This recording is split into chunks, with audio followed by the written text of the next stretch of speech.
यहाँ पर आपको एग्जाम्पल 13 सॉल्व करके दिखाएंगे एक्सरसाइज 1.3 का। अभी तक एग्जाम्पल हम सॉल्व कर चुके हैं एक्सरसाइज 1.3 के। एग्जाम्पल 15, 16, 17, 18 और 19 अगर आप लोगों ने नहीं कंप्लीट किए हैं तो प्लेलिस्ट में जाकर सबसे पहले कंप्लीट कर लें, ठीक है। 1 बाय 1 क्वेश्चन आपको सॉल्व करके दिखाएंगे। तभी कहते हैं इस चैनल से जुड़े रहिए, पूरी साल जुड़े रहिए। चैनल को सब्सक्राइब कर लो, चैनल का नाम पता ही आपको, वाईफाई सक्सेस क्लासेस। अगर इस चैनल से जुड़े रहेंगे तो इसमें आपका ही फ़ायदा है।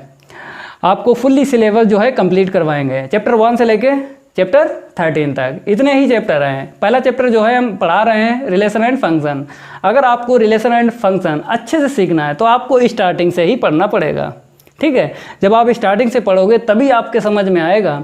क्योंकि क्या होता है, अगर एक्सरसाइज 1.2 पढ़ रहे हो तो एक्सरसाइज 1.1 जो है उसको आपको समझना है, तभी आप एक्सरसाइज 1.2 पढ़ सकते हो। बात आती है एक्सरसाइज 1.3। अगर आप एक्सरसाइज 1.3 पढ़ रहे हो तो आपको एक्सरसाइज 1.1 और एक्सरसाइज 1.2 पहले से ही पढ़ लेना है, तभी आपको एक्सरसाइज 1.3 समझ में आएगी। क्योंकि एक दूसरे से एक्सरसाइज क्या है, ज्वाइंट हैं, तो इसीलिए बोलते हैं अगर अच्छे से आपको पढ़ना है रिलेशन एंड फंक्शन तो आपको स्टार्टिंग से ही पढ़ना है। एक्सरसाइज 1.1 भी कंप्लीट है, एक्सरसाइज 1.2 भी कंप्लीट है। अगर आप लोगों ने नहीं देखी है तो प्लेलिस्ट में जाकर सबसे पहले देख लें। तो यहाँ पर आपको एग्जाम्पल 13 के एग्जाम्पल सॉल्व करवा रहे हैं। इस वीडियो में आपको हम एग्जाम्पल 20 ही सॉल्व करवाएंगे। यहाँ पर हम पढ़ लेते हैं एग्जाम्पल 20 में क्या लिखा है, क्या गिवन है और क्या हमसे मांगा गया है। तो आपको दिख रहा होगा क्या लिखा है, consider functions f and g such that composite g composition f is defined and is 1 तो यहाँ पर बोल दिया गया है आपको पहले से ही कि g कंपोजिशन f क्या है, डिफाइंड है, और आपको बता दिया गया है कि 1 है। g कंपोजिशन f क्या है, 1 है। फिर आगे हमसे क्या मांगा गया है, r f and g both necessarily 1 तो यहाँ पर आपको r दिख रहा है, इसका मीन्स ये है f एंड g क्या दोनों ही 1 है। तो आपको चेक करना है कि f एंड g दोनों 1 है कि एक फंक्शन 1 है कि दूसरा फंक्शन 1 नहीं है। तो यहाँ पे नेसेसरली लिखा है। क्वेश्चन तो बाद में सॉल्व करवाएंगे, सबसे पहले आपको नेसेसरी और सफिशिएंट समझाएंगे। ये बहुत ज़्यादा वर्ड मैथ में यूज होते हैं, ठीक है। तो पहले हम आपको सफिशिएंट बताएंगे।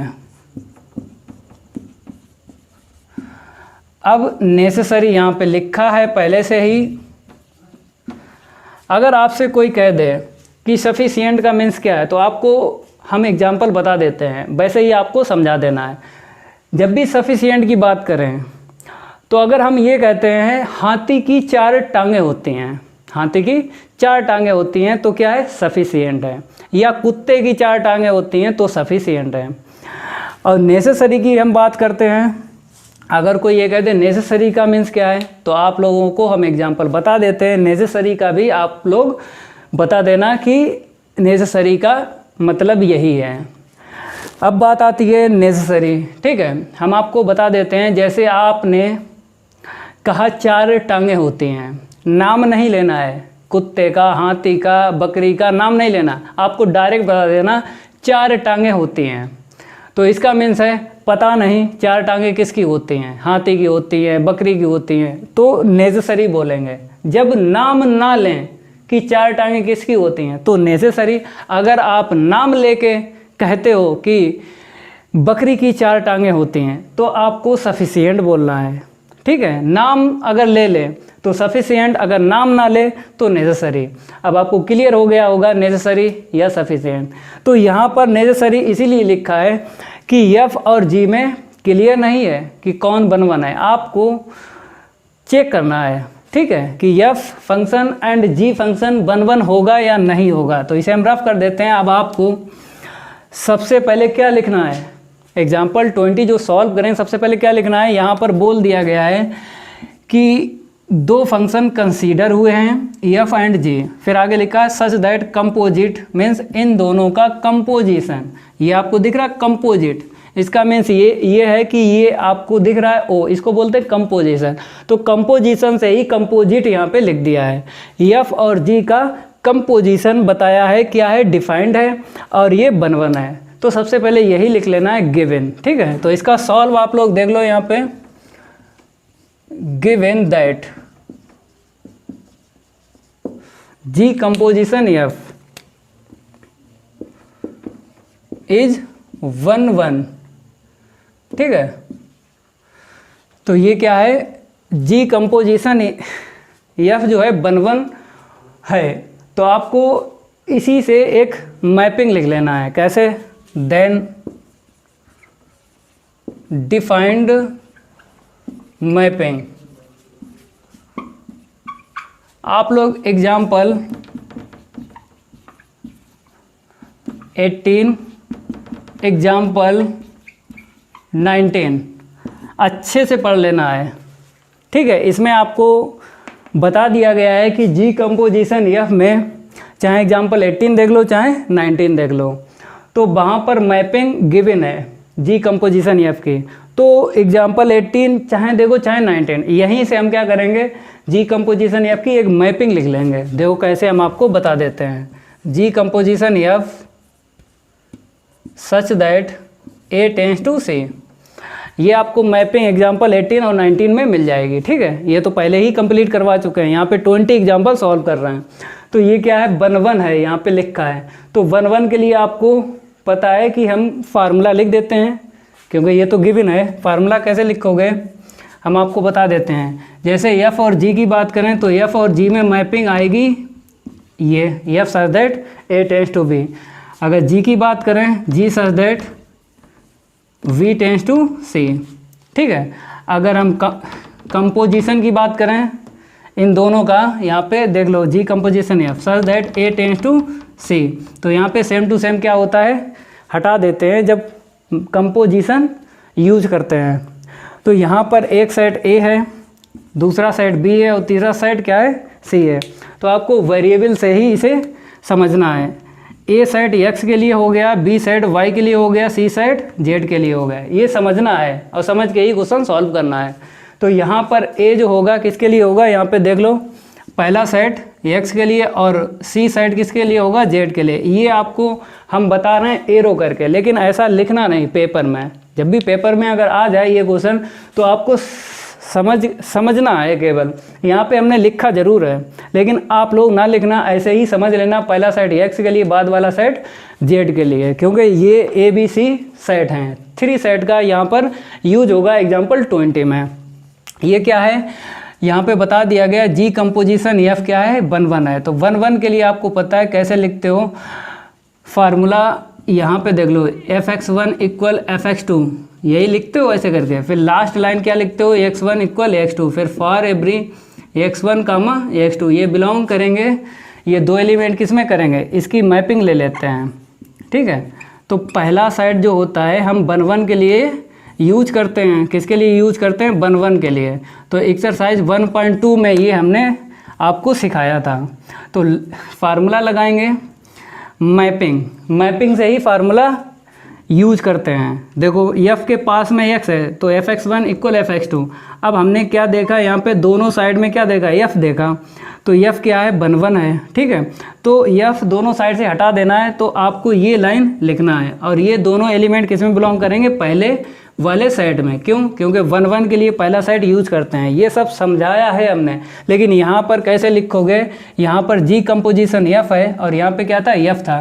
तो यहाँ पर एफ है तो आपने एफ यूज किया दोनों साइड में। तो आपको यहाँ पे जी कंपोजिशन एफ दिख रहा है, तो आपको दोनों साइड में जी कंपोजिशन एफ यूज करना है, ठीक है। ऐसे करके यूज कर लेना है। फिर आपको यहाँ पर, हाँ ठीक है, अब आपको क्या करना है, यहाँ पे देखो, जैसे आपने यहाँ पर पहला जो सेट है एक्स के लिए है, आपने x1 x2 रख लिया। यहाँ पे क्या रखोगे, x1 और x2 यही रखोगे। फिर आपको पता है लास्ट लाइन यही आती है। अगर जी कंपोजिशन एफ क्या 1 1 है तो दोनों साइड से जी कंपोजिशन एफ हटा दो, तो क्या आएगा, x1 इक्वल x2। फिर for every x1 comma x2, ये 2 एलिमेंट किस में बिलोंग करेंगे, पहले सेट में, क्योंकि 1 1 के लिए पहला सेट यूज करते हैं। यहाँ पर आप इसे इक्वेशन डालो। अब इसे रफ कर देते हैं, ये तो हमने जानकारी के लिए आपको बताया है, ठीक है। ये आपको समझ लेना है, इतना हमने आपको बताया है। अब आपको क्या करना है, इक्वेशन फर्स्ट इसलिए डाल दिया, इसका यूज होगा। जब आपको एफ और जी चेक करना है कि कौन सा इसमें फंक्शन बन होगा और कौन सा नहीं होगा, तो हम इसका यूज़ करेंगे। अब आपको फंक्शन एफ और फंक्शन जी में मैपिंग लिख लेना है। देखो कैसे, हम आपको बता देते हैं। यहाँ पे क्या लिखो, नाउ, तो f such that a tends to b and g such that v tends to c, ऐसे आपने लिख लिया। अब आपको पता है यहाँ पर ए जो सेट है एक्स वेरिएबल के लिए, बी सेट है वाई वेरिएबल के लिए, यहाँ पर बी किसके लिए, वाई के लिए, तो यहाँ पर वाई आपको लेना पड़ेगा और इसको जेड, क्योंकि हमने यहाँ पे समझाया है आपको। अब इसके बाद आपको क्या करना है, एफ और जी चेक करना है कौन इसमें वन फंक्शन है।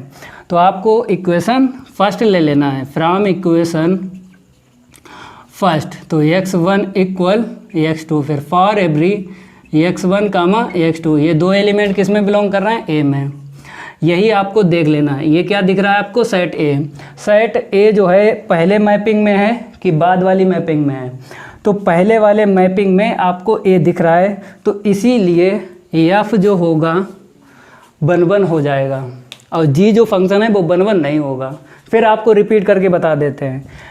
आपको ये देखना है फ्रॉम इक्वेशन फर्स्ट में, ये देखना है कि ए जो सेट है ये वो पहली मैपिंग में है कि दूसरी मैपिंग में है। तो आपको ए फंक्शन एफ की मैपिंग में दिख रहा है, तो इसीलिए यह फंक्शन हो जाएगा वन और जी क्या हो जाएगा, वन फंक्शन नहीं होगा।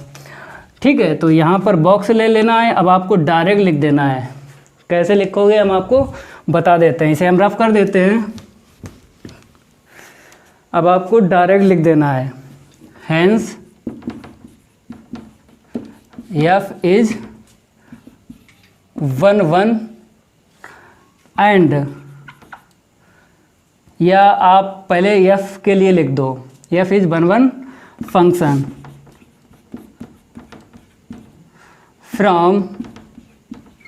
फ्रॉम के बाद में आपको सेट लिखना है जो फंक्शन एफ में गिवन है, ए टू बी। ठीक है, आपको ए टू बी लिख देना है। फिर आपको लिखना है what g is not one function, g is not one function. फिर आपको लिखना है फ्रॉम के बाद में सेट लिखना है। जी मैपिंग में सेट देखो गिवन क्या है, वी टू सी,